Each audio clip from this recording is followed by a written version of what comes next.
First आहे cleanser. हे आपण कसं वापरू शकतो, सिंपल आहे आणि ओला करायचा. जस्ट फेस पूर्ण ओला करायचा आहे. त्यानंतर एक ड्रॉप, हार्डली एक कप काफी आहे.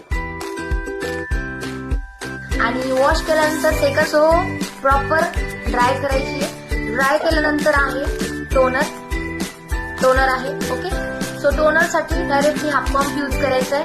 पंप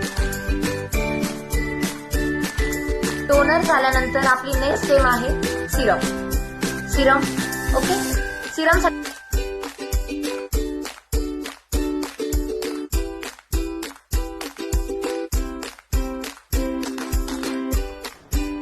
सगळ्यात लास्ट स्टेप आहे मॉइश्चरायझर, जे की तुम्ही छानपैकी डेली यूज ऑल स्किन टाइप्सची, ऑल एजेसची लोक वापरू शकता. नॉर्मल आहे एक पंप आणि डन. तुमचं स्किन केअर रुटीन झालेलं आहे. सेम असेच तुम्ही स्टेप्स यूज करायच्यात. CTSF हा तुमचा सिक्वेन्स पाहिजे. हे 4 प्रोडक्ट्स आहेत आणि खूप अमेझिंग आहेत.